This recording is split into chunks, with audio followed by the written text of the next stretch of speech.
Hello everyone. Unfortunately, the worst news possible in the credit card game just happened.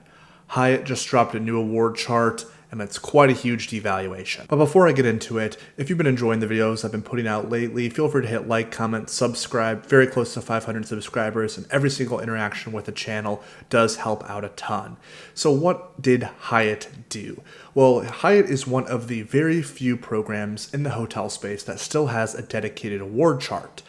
Award charting is different from dynamic pricing like we see with Hilton or IHG, where basically supply and demand determines what the cost is of that hotel when it comes to points. Hyatt has an award chart basically saying, hey, no matter what day of the year it is, it'll either be price A, B, or C, depending on whether it's a normal night, off-peak, or high-peak night. Regardless of the category of hotel for Hyatt, you knew exactly what you were going to be paying regardless of the day. It would just be one of those three prices. What Hyatt has done is that instead of having three different prices for each category of hotel, and remember, Hyatt has 8 different categories of hotels and a different system for their all-inclusives as well, is that they now have 5 different prices for each category. So that means there are 40 different price points if you multiply those two numbers together. So let's take a look and get a little bit deeper into what the new Hyatt award chart is going to look like. So as you'll see here on the left, you have your categories 1 through 8, the off-peak, standard, and peak pricing. So a category 1 off-peak, only 3,500 points, and that would go all the way up to peak category 8 pricing for 45,000 points. By far, Hyatt is the best hotel points program in the game. Bang for your buck, points for your hotel room, whatever you want to say. Hyatt, by far the best. I would say maybe I prefer with City now, wants to throw their hat in the ring. If that transfer partner is pretty solid there with a 1-4 rate. Let's look at what Hyatt's doing now over here. So as we see here, there are 5 different categories. Now we have lowest, low, moderate, upper, and top for all 8 categories that we have here. Let's see, category 1, 3,000 all the way over to 9,000.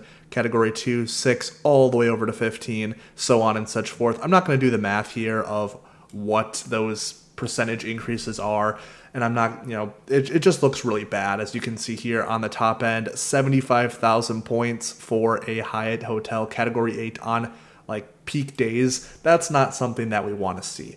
Now, I'm not going to say this is the end of the world. I'm not going to go, again, like I said, I'm not going to go too deep into the math here, but as long as you're not traveling on high peak days, this devaluation isn't terrible. It's not great. I think this really does hurt Chase and Bilt, as Hyatt's their best transfer partner, but I don't think it's the end of the game here. And why I'm saying that is mainly because you're still going to be able to find great deals on Hyatt. You're just going to have to do more work. You can't just automatically say, oh, there's a Hyatt, I'm going to get a great deal. You have to do a little bit more work like you do with Hilton and IHG. Like I've said, I am a cherry picker. I love to cherry pick the best dates possible. I'm also someone who loves to travel in off-peak times. Like I always take a trip in November, it seems like. And as long as you're not traveling like around Thanksgiving domestically, most of the world, that's off-peak time. I'm also going to Japan in July, which a lot of people say is kind of like the worst time to go to Japan because it's hot and rainy and whatnot. But hey, I got some great deals on some hotels. I got some off-peak Hyatt pricing at a Cat 3. So I think it was at 9,000 points a night, maybe. Or actually, I think it was a Cat 4, so I think it was 12,000 points a night. So, that's pretty awesome to me here. So if you're still traveling off-peak, you can still get Cat 8s for 35,000 points. And again, if you're really just looking at the moderate prices, what should be most days, you're really only jumping 15,000 points for a Cat 8. It's not ideal, and it's kind of a high percentage increase, but it's not terrible in my opinion. Again, if you're traveling upper or peak times, again, these are for standard rooms. You want a suite, I don't even want to look at those numbers. So, I don't know. It's not great. It could be a lot worse, though. Like I said, if you're someone who is traveling off-peak times, I don't think this change will hurt you too much. But overall, if you're looking for Cat 8s during like cherry blossom season in Japan, or Cat 8s in like the most beautiful time of the year in like Italy or something, you're going to have to cough up some more points. And Chase points and Bilt points are not super easy to get. Now, if you have Bilt status, Rakuten to Bilt, it will be a really nice way to get some of these points. But at the end of the day, Hyatt going the way of Hilton and IHG, devaluation after devaluation. The good thing to know is that barring any changes, Hyatt will not have another devaluation this year. So this is what it's going to be for the year. And I should mention that this award chart goes into effect, I believe, in May. So if you have any Hyatt bookings that you're on the fence about, just book them right now. Go ahead, book it, and make sure you can cancel within a good period of time to get all of your points back.